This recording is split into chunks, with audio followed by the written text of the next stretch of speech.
말씀으로 하루를 여는 복된 새벽, 하나님께서 우리에게 주시는 귀한 말씀은 구약성경 사사기 1장 1절에서 2절까지 되겠습니다. 온라인 동참하는 여러분도 다 함께 성경을 펴주시고 같이 말씀 속으로 들어가 보실까요? 여호수아가 죽은 후에 이스라엘 자손이 여호와께 여쭈어 이르되 우리 가운데 누가 먼저 올라가서 가나안 족속과 싸우리이까?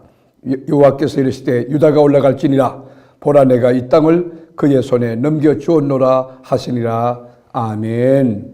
천지 만물을 창조하신 우리 하나님은 우리 인간과 함께 코워커, 동역하길 원하십니다. 에덴 동산도 창조하시고 그 아름답고 완벽한 에덴 동산에 갈린이로 청지기로 아담을 세우셨습니다. 그리고 이스라엘 민족이 애굽 땅에서 430년간 종살이할 때 그 민족의 구원자로 모세라고 하는 그 늙은 노인을 하나님이 들었었습니다. 우리가 재판관 또는 지도자라는 뜻을 가진 히브리어 소페팀에서 나온 사사기를 읽어보면 많은 지도자들이 등장합니다. 그런데 그 지도자들이 똑똑하고 잘나고 배우고 화려한 스펙 있고 그렇지 않습니다. 그 등장하는 다양한 인물들의 파노라마는 이 독자들의 상상력을 자극하고 큰 도전과 용기를 주기도 합니다. 우리가 사사기를 영어로 Book of Judges, 또 헬라어는 크리티스라고 하고 히브리어는 세페라 소포팀이라고 하는데, 이 사사기 읽어보세요. 나라가 어려울 때 나라를 그 이방 민족으로부터 구원하기 위해서 하나님이 사람을 들어 쓰셨어요. 온니엘도 있고 에훗도 있고 더브라도 있고 기드온도 있고 입다도 있고 힘이 센 삼손도 있고, 이 사람들 다 한 가지 특징은 성령의 감동을 입은 사람이에요. 하나님의 성령의 감동과 능력을 덧입혀서 사사로 보내서 이방인의 압제에서 벗어나게 한 것이죠. 특별히 힘이 센 삼손 같은 경우는 삼손과 들릴라 같은 영화 보셨죠? 또 미술계에도 또 음악계에도 다양한 흥미 주제로 사용됩니다. 그런데 사사기가 우리에게 던져주는 교훈이 뭡니까? 그 메시지가 뭡니까? 이걸 한마디로 이게 결론 내리기 참 어렵기도 한데, 그냥 재미로 읽는 사람이 있다, 그 내용이 너무 흥미롭다, 그렇지만 한 가지 분명한 것은 우리가 다루기 싫어하는 죄를 아주 심각하게 이야기하고 있다는 거예요. 죄 지으면 망한다는 메시지가 흐르고 있어요. 하나님이 심판한다는 겁니다. 회개해야 산다는 거예요. 하나님께로 돌아와야 산다는 거예요. 사사시대는 여호수아 이후부터 타락한 겁니다. 그래서 계속 반복되는 말씀이 뭐냐?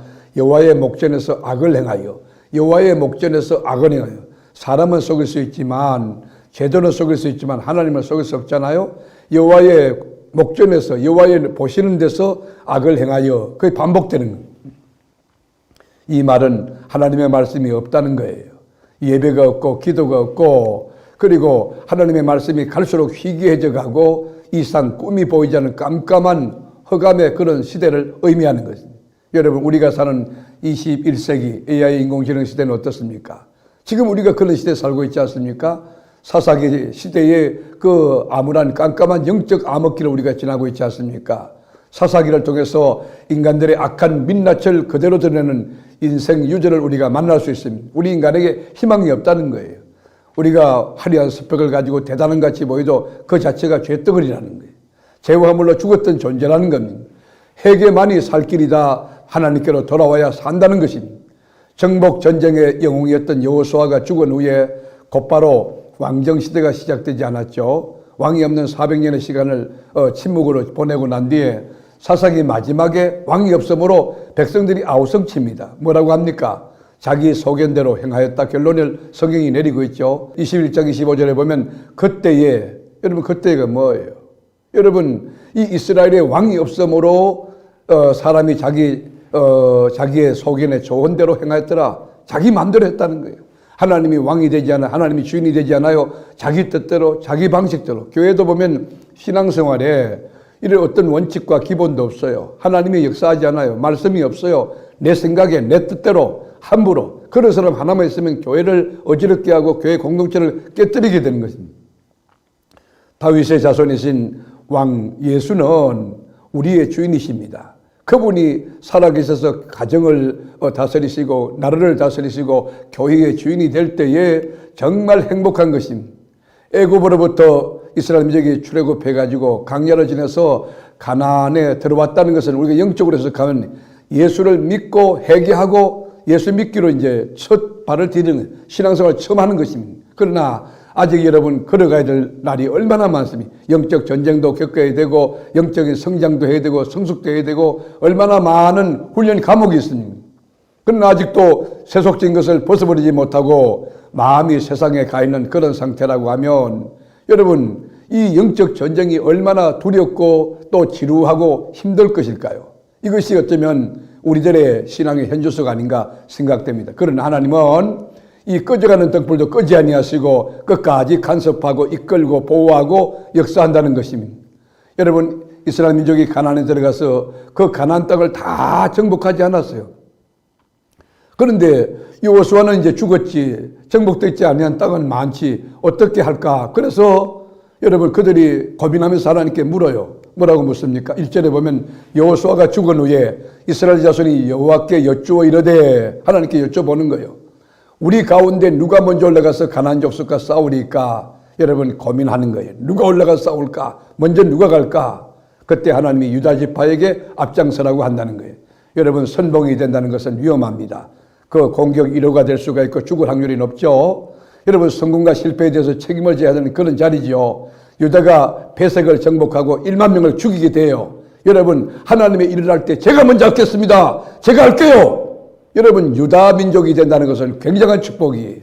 4절에 보면 유다가 올라가며 여호와께서 가나안 족속과 브리스 족속을 그들의 손에 넘겨주시니 그들이 베색에서 10,000명을 죽이고, 왜일까요? 하나님 말씀에 순종할 때 승리하게 한 것입니다.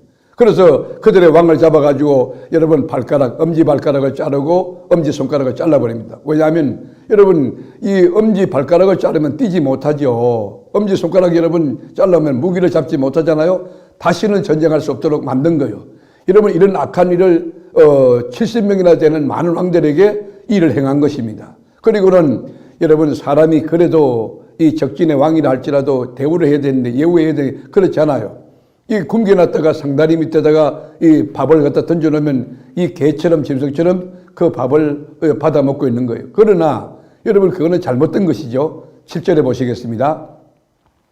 아도니 베색이 이르되 옛적에 70명의 왕들이 그들의 엄지 손가락과 엄지 발가락이 잘리고 내 상 아래에서 먹을 것을 줍더니 하나님이 내가 행한 대로 내게 갚으심이로다 하니라. 무리가 그를 끌고 예루살렘에 이르렀더니 그가 거기서 죽었더라. 여러분 아무리 악한 사람도 양심이 있습니다. 양심의 소리를 듣는 거예요.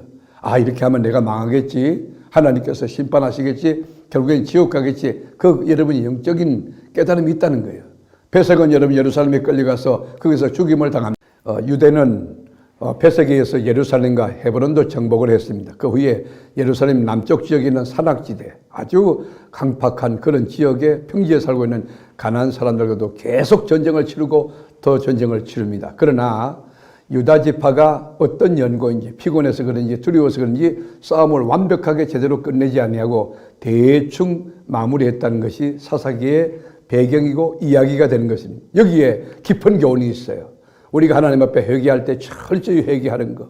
그러니까 인격적으로, 의식적으로, 영적으로, 생활적으로, 행동적으로 완전히 돌이켜서 하나님의 사람이 된다는 것 굉장히 중요한데 유다 민족은 그러지 않았어요. 그 문제의 원인을 그대로 남겨놓았어요. 하나님이 가나안을 주셨지만 그 땅을 완전히 정복해야 되는데 완전히 정복하지 않았다는 것이죠. 그것이 훗날 화건이 됐다는 것입니다. 말씀으로 하루 여는 복된 새벽, 사랑하는 교우 여러분, 여러분은 혹시 하나님의 말씀을 떠나 살지 않습니까? 하나님의 말씀을 거역하지 않습니까? 여러분이 교만하지 않습니까? 자영자지 않는가요?